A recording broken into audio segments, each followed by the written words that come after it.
राजस्थान में सर्वाधिक वन वाला जिला कौन सा है, तो उदयपुर है। सर्वाधिक वन कहाँ मिलते हैं, उदयपुर में मिलते हैं। सबसे कम वन चूरू में मिलते हैं, लेकिन आपके अलग अलग हैं।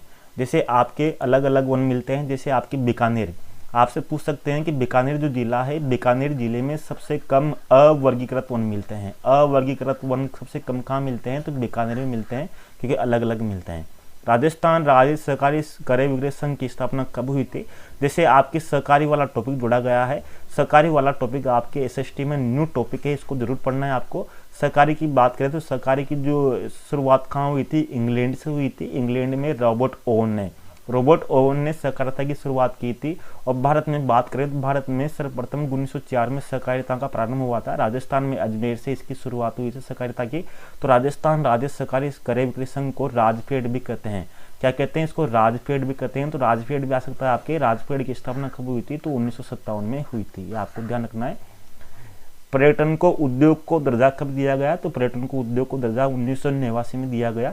1989 में आपको पता है कि उद्योग निदेशालय की भी स्थापना हुई थी। उद्योग निदेशालय की स्थापना 1989 में हुई थी।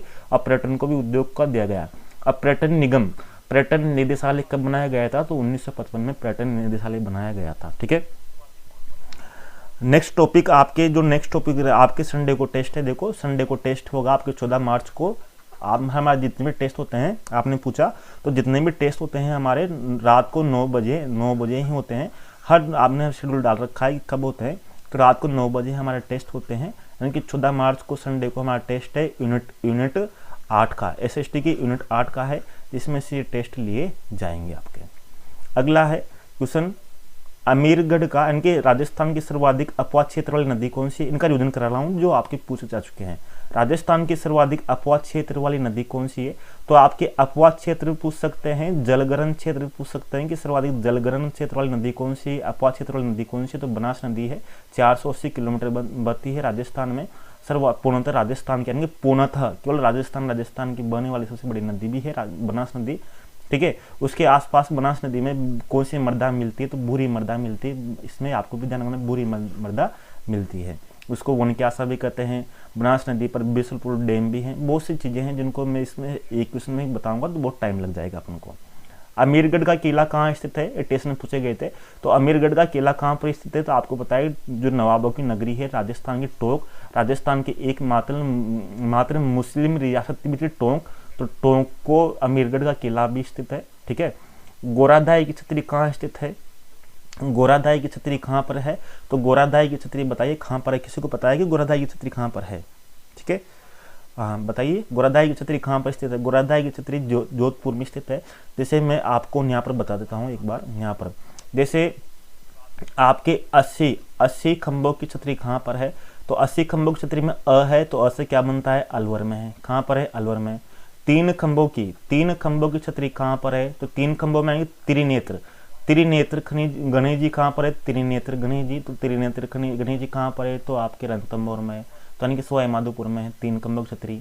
इस तरह से आप इन चीजों को याद कर सकते हो। तो गोराधाई की छतरी कहाँ पर है, तो गोराधाई की छतरी आपके जोधपुर जिले में स्थित है। रणकपुर जैन मंदिर कौन सी नदी के किनारे स्थित है, रणकपुर जैन मंदिर। रणपुर भी होता है, रणपुर भी आता है आपके कई किताबों में, रणपुर भी पूछा जाता है। तो बताइए कि रणकपुर मंदिर, हाँ बोलिए स्टूडेंट 25 पिंकी सेनी जी, आपका कुछ क्वेश्चन हो तो। रणकपुर जैन मंदिर कौन सी नदी किनारे स्थित। देखो आपके रन में जाते हैं तो रन में जाने पर क्या होता है, माथा कटता है। क्या करता है, माथा कटता है। लेकिन जो भी पहले रन में जाने पर, युद्ध के मैदान में जाने पर माथा कट जाता है, तो रन से क्या बोलोगे, रनपुर भी बोल सकते हैं, रनपुर। तो रनपुर कौन सी नदी किनारे है, तो माता से क्या ध्यान रखोगे, रन से रनपुर और माता से मथाई नदी, यानी कि मथाई नदी के किनारे कौन सा स्थान है, रनपुर स्थान आपके स्थान। तिलोनिया किसके लिए ले जाना जाता है। अब आपके तिलोनिया है तो तिलोनिया भी आपके 2 तरह से पूछा जा सकता है। जैसे एक तो होता है तिलोनिया क्या है, एक पूछा जा सकता है आपके तिमनिया। अब दोनों में अंतर कोई बता सकता है कि मुझे कि तिमनिया और तिलोनिया में क्या अंतर है। ठीक है, तिलोनिया में तो राजस्थान का सामाजिक शोध केंद्र स्थित है। सामाजिक शोध केंद्र कहाँ पर स्थित है, तो तिलोनिया में, अजमेर में। ठीक है, अब आपके तिमनिया क्या है, तिमनिया यानी कि गले में पहने जाने वाला आभूषण है। ठीक है, तिमनिया क्या है, गले में पहने जाने वाला आभूषण है। इन चीजों में आपको ध्यान रखना है। ठीक है, अगला है राष्ट्रीय राजमार्ग 15 राजस्थान के कितने जिलों से होकर गुजरता है? राजस्थान का राष्ट्रीय राजमार्ग 15 कितना है? जो पश्चिमी राजस्थान के यानी सीमा के सारे गुजरता है। 15 में कितने पीछे 5 है, तो 5 में ध्यान रखना 5 जिले कर लेना, क्योंकि 5 जिलों से होकर गुजरता है। पहले भी एग्जाम पूछा जा चुका है आपके, कितने जिलों से? 5 जिलों से होकर गुजरता है 15। टसर विकास कार्यक्रम में कौन कौन से जिलों में कार्यक्रम क्या है? अब आपसे पूछ सकते हैं टसर क्या है, जैसे आप बताओगे टसर क्या है, यानी कि आपके ध्यान रखना कि जो अर्जुन वृक्ष है, अर्जुन वृक्ष की खेती को बढ़ावा देने के लिए टसर विकास कार्यक्रम संचालित किया जा रहा है राजस्थान में। टसर विकास कार्यक्रम के लिए मुख्य रूप से आपके कोटा, बांसवाड़ा, डूंगरपुर और उदयपुर जिलों को लिया गया है। ठीक है। कौन सी झील से नील हरित शैवाल युक्त खाद्य प्राप्त होती है? नील हरित शैवाल कौन सी ऐसी झील है? जैसे आपकी पूछा गया था कि नटनी का चबूतरा कहाँ पर है, पूछ लिया ना, नटनी का चबूतरा कहाँ पर है, पूछ लिया, किसी ने नहीं पढ़ा? केवल जो उदयपुर में रहने वाला व्यक्ति होगा, जो स्टूडेंट होगा, कहाँ पर है? पिछोला का झील में था, पिछोला झील में था। अब इस बार पूछ लिया आपके कौन सी झील में नील हरित शैवाल से नाइट्रोजन युक्त आपके खाद्य प्राप्त होती है, तो आपको पता है कि आपके भरतपुर जिले में एक झील है मोती झील। मोती झील से नील हरित शैवाल प्राप्त वाली आपके, इसमें मोती झील में आपको एक सुजान गंगा नहर से इसमें क्या आता है? पानी आता है। ठीक है।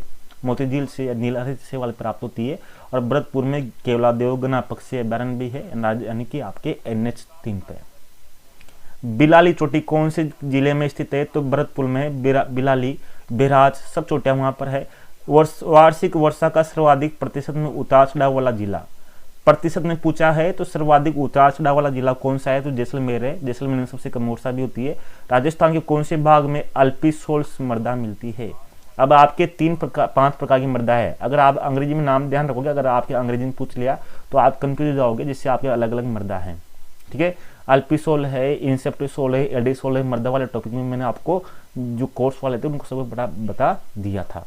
तो अल्पी सोल्स कहाँ मिलती है? आपके पूर्वी मैदानी भाग में मिलती है। पूर्वी मैदानी भाग में। राज्य की जनसंख्या में हिंदुओं का प्रतिशत है। देखो मैं इनको पास्ट रिविजन करा रहा हूँ, क्योंकि मैंने एक बहुत देर हो गई, पहले को अध्ययन करा दिया, तो इनको मैं विस्तार से नहीं बता रहा, केवल बता रहा हूँ। राज्य की जनसंख्या में हिंदुओं का प्रतिशत कितना है? तो लगभग आपके 88% हिंदू है, 88, और 8% आपके राज्य की जनसंख्या में क्या है? मुस्लिम है।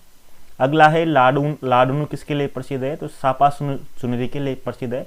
लाडुनु कस्बा मुख्य रूप से नागौर में है, कहा जाता है।